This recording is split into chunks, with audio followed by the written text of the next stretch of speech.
Hello and welcome to Too Poor to Tour. I wanted to do an introductory video on what this is. This is technically going to be the first feature-length YouTube video that we will have done on this channel. Most of you have probably, that are seeing this at least, have been watching our shorts, which thank you for doing that. Scrap and I love doing goofy bullshit out in our shop, and we hope to now, with this fancy GoPro and some support, really be able to do that more. Our goal here is not to be influencers or content creators even, really. Like, we enjoy making things. We enjoy ADHDing together and having fun ideas of different ways to go about doing something differently. That's something we both feel very strongly about, is there's no one correct way or one way of anything. We like breaking molds. So that being said, Scrap is the one who indirectly came up with the idea of Too Poor to Tour. A lot of us operate under this assumption that you have to have a ton of money, you know, to go on motorcycle trips and do these things that we all love to do. Except you don't. You really don't. You don't need a touring bike. You don't need an ADV bike. Both extremely expensive just out of the gate. Not to mention all the modifications that are popular and necessary to put on them. You don't need those things, but you also don't need to spend a ton of money on upgrades to the motorcycle you do have. Now, that's to say, there are things that work well on the cheap and things that sort of don't. We're going to try to highlight that for you guys as much as possible, and for ourselves, which we've already done a lot of. I've done a lot of experimentation on the particular motorcycle that I will be riding. The Too Poor to Tour series will be a Sportster 1200 of mine and an XS 650 of Scrap's. Both of those bikes are going to need a little bit to make them, you know, good on this trip, but the XS needs significantly more work. The goal of this is to show you that you can take motorcycles that aren't necessarily designed for touring on a long trip. And when I say a long trip, I mean over 1,000 miles in a week. Most people who buy touring bikes don't put that kind of miles on their bikes in a year. Then also that these bikes can be capable in more than one scenario. ADV bikes are great for that kind of thing. They're fast, they're nimble, they can go off road in various capacities depending on what you buy. Touring bikes, long distance, long hauls, all those things. I want to show you that the smaller, cheaper, specifically operative word there, cheaper motorcycles can do it. And not only can they, but they can be reasonable at all of the things that we want to do on a budget. An old XS 650 you could pick up for very little money. An old Sportster, you can pick up for a couple of grand.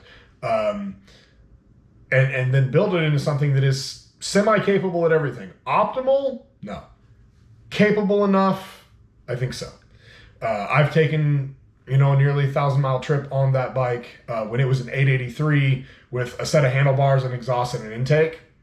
And that was like a 6-day trip, 7-day trip, maybe. And did nearly 1,000 miles in that time perfectly comfortably. So you can do it. Don't let people tell you that you can't. So that's our goal, is to highlight, that you can do it on a budget, and that you don't need to spend an exorbitant amount of money, and you can be a little different. Don't be afraid to be different, break that mold. But I hope to see you guys around for this series. A little bit of support would be fantastic, but we're going to do it anyway, so.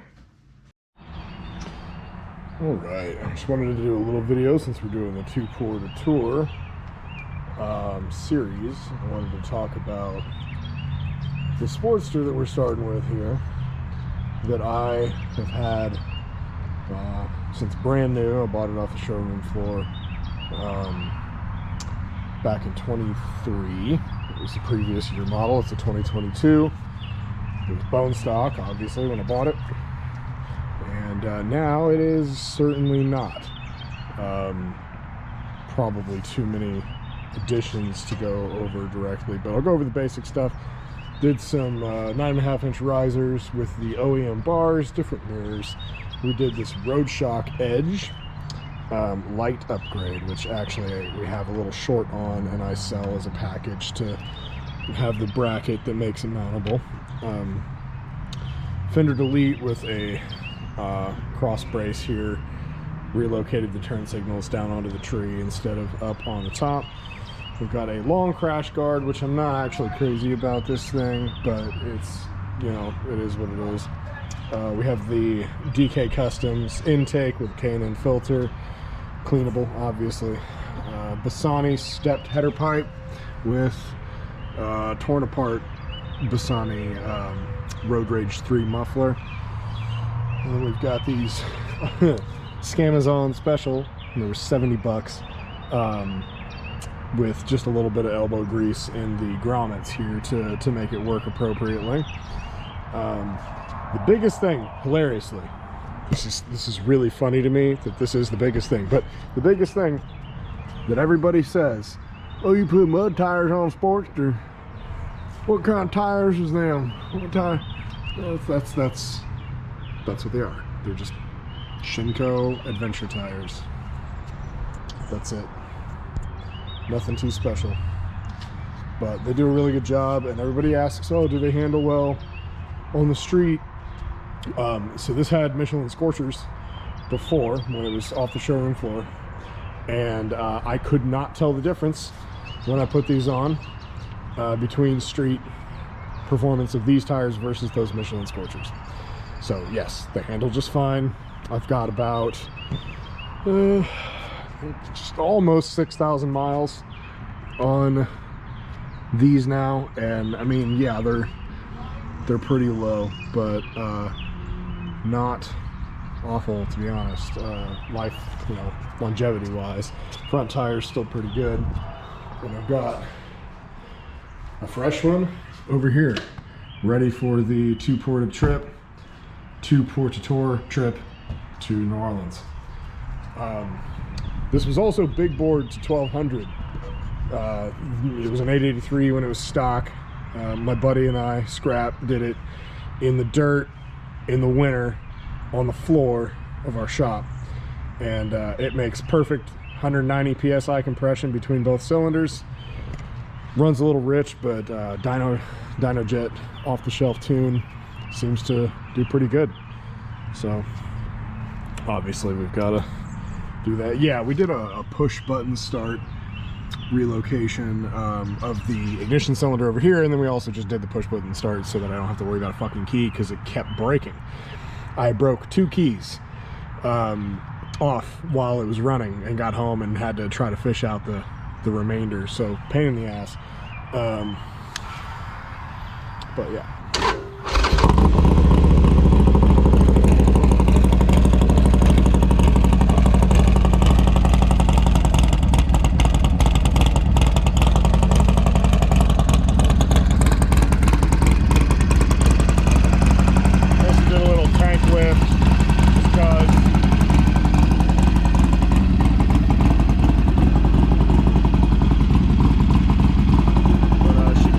Pretty good, but really all we're doing with this bike for the 240 Tour series is a custom bracket to do, it's probably a little distracting. We're doing a custom bracket in the rear to put some hard boxes from Harbor Freight on, probably do a little center box and then side boxes too, to act as saddlebags to stance out over the tops of these shocks and the tail lights. But yeah, tune in and watch us do that with this bike, and also the XS 650 that needs a hell of a lot more work than this one does, but that is okay. Signing off. Thank you.